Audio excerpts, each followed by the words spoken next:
Hello everyone. I, Mrs. Vineeta Philip, Assistant Professor in Department of E&TC Engineering of AISSMS Institute of Information Technology Pune, welcome you all for my series of videos pertaining to important topics of the subject Signals and System for SE E&TC Engineering 2019 pattern. In this video, I will be discussing on the topic operations on signals. The three operations that will be discussed in this video are time shifting, time scaling, and time reversal. To begin with, the first operation, time shifting operation. This operation means that the signal is to be shifted on the time axis, that is the x-axis. We will either delay the signal or advance the signal. Such a shifted signal is represented as x of t plus or minus t naught, where negative sign indicates delay and positive sign indicates advance. And t naught is any numeric constant value. When we delay the signal, we shift the signal towards the right by t0 amount of time. And when we advance the signal, we shift the signal towards the left by t0 amount of time. Let us see this operation with the help of an example. Here x of t is a continuous time signal existing from -2 to +6. So if we have to delay the signal, that is to find x of t minus 2, then the signal has to be delayed by 2 units of time. So the signal will now start from 0 and end at 8.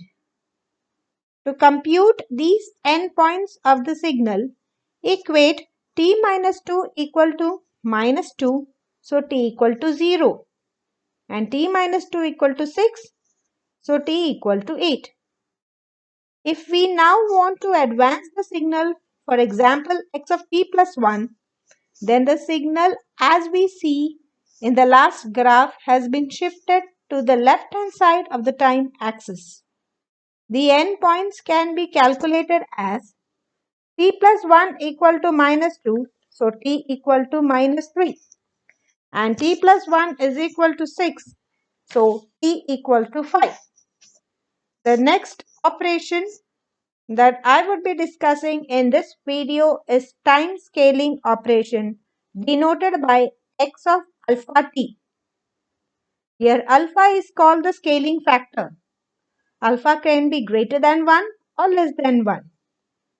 If it is greater than 1, then it leads to signal compression. And if it is less than 1, then it leads to signal expansion. So let us see this with the help of an example. Here x of t is a continuous time signal existing from +2 to +6. If we are to find x of 2t, that is alpha equal to 2, then the signal will get compressed as alpha is greater than 1. The resultant signal will exist from -1 to +3. To find endpoints of this signal, equate 2t equal to -2. So t equal to -1 and 2t equal to 6. So t equal to 3. Now if we have to find x of t by 2.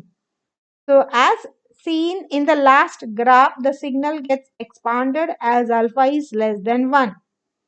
Equating t by 2 equal to -2, we get t equal to -4 and t by 2 equal to +6, so t equal to 12.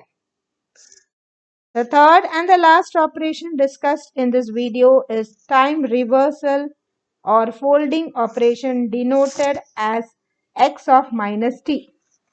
This operation can be seen as an extension of time scaling operation where the value of alpha is -1.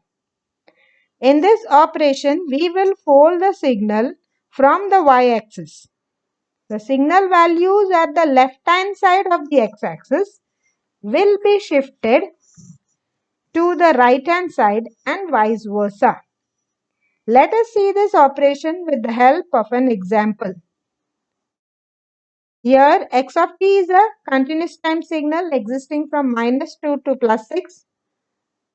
So, when we fold the signal about the y-axis, the value of the signal at -2 gets shifted to +2 and the signal value at +6 gets shifted to -6.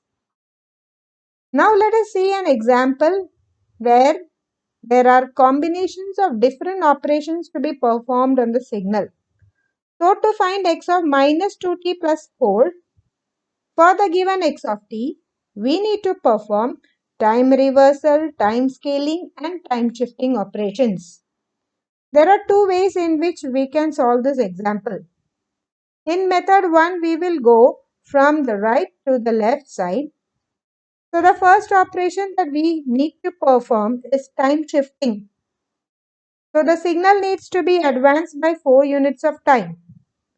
The resultant signal after time shifting is as seen in graph number 2. The next operation that we encounter is time scaling. So now the time shifted signal needs to be scaled by a factor of 2. So the signal will now get compressed from -4 to +2, as the scaling factor here is greater than 1. As we move towards the left hand side, the third operation to be performed is time reversal. As seen in the last graph, the signal values of left hand side of the time scale signal gets shifted to right hand side and vice versa. This same example can be solved in another method too, wherein we will move from left hand side to right hand side. In this method, we will have to take the coefficient of t in common, which is -2. So we get x of -2 into t minus 2. As we move from left to right, the very first operation that we need to perform on the signal is time reversal. The resultant time reverse signal is as seen in graph number 2. The next operation is time scaling. Here as alpha is greater than 1, so signal gets compressed. This is as shown in graph number 3. The last operation to be performed is time shifting. That is delay by 2 units of time and the resultant signal is as shown in the last graph. If we compare the final outputs obtained from method 1 and method 2, then we see that they are identical. That's all for now. Thank you for watching. Stay tuned for many such videos on important concepts of signals and systems.